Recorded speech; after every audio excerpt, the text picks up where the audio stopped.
السلام علیکم ورحمۃ اللہ وبرکاتہ۔ ہمارے چینل جرنی تھرو دا قرآن میں آپ کا خیر مقدم ہے۔ پارہ نمبر 7 کا خلاصہ پیش خدمت ہے۔ پارہ نمبر 7 وَإِذَا سَمِعُوا، اس پارے میں بھی 2 حصے ہیں، سورہ مائدہ کا بقیہ حصہ اور سورہ انعام کا ابتدائی حصہ۔ سورہ مائدہ کے بقیہ حصے میں 3 باتیں مذکور ہیں۔ نمبر 1 حبشہ کے نصارہ کی تعریف، نمبر 2 حلال و حرام کے چند مسائل، نمبر 3 قیامت اور تذکرہ حضرت عیسیٰ علیہ السلام۔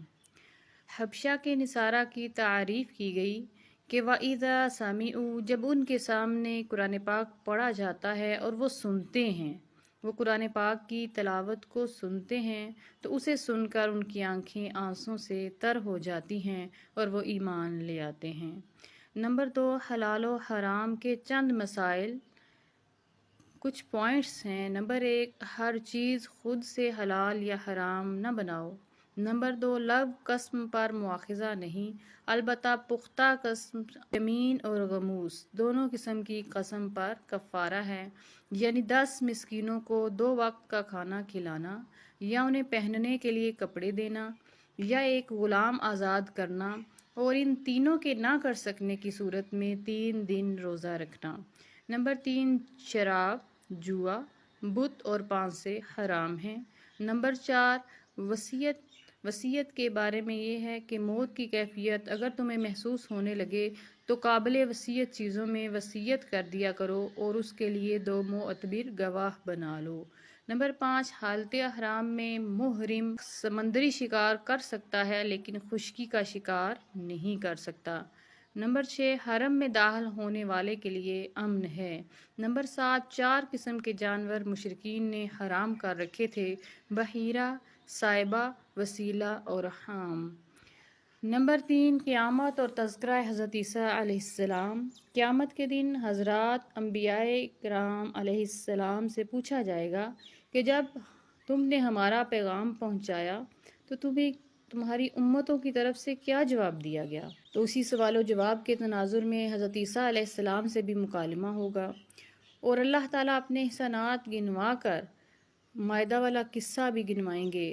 اور جب حواریوں نے کہا کہ اللہ تعالیٰ سے کہو ہم پر ایسا دسترخوان اتارے جس میں کھانے پینے کی نعمتیں ہوں، چنانچہ وہ دسترخوان اتارا گیا۔ ان احسانات کو گنوا کر اللہ تعالیٰ یہ پوچھیں گے کہ اے عیسیٰ، کیا تم نے ان سے کہا تھا کہ تمہیں اور تمہاری ماں کو معبود مانے؟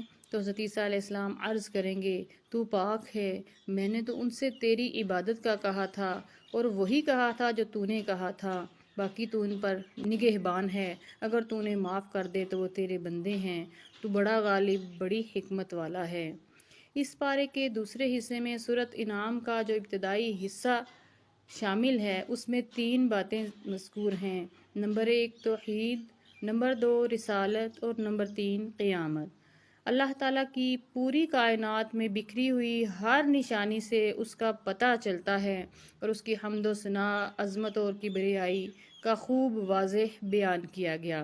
نمبر 2 رسالت، نبی اکرم صلی اللہ علیہ وآلہ وسلم کی تسلی کے لیے اللہ تعالیٰ نے 18 انبیاء کرام کا یہاں پر تذکرہ فرمایا، جو کہ بہت خوبصورت تذکرہ ہے۔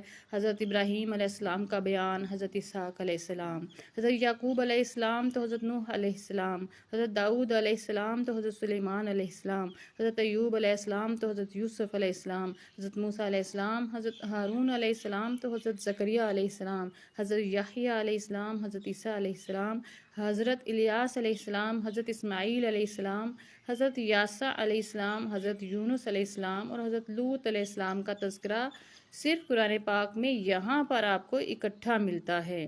نمبر 3 قیامت، قیامت کے دن یہ بیان کیا گیا کہ اللہ تعالیٰ تمام انسانوں کو جمع فرمائے گا اور روز قیامت کسی انسان کا عذاب اس سے ٹل جانا یہ صرف اللہ کی بڑی مہربانی کے ساتھ ہوگا۔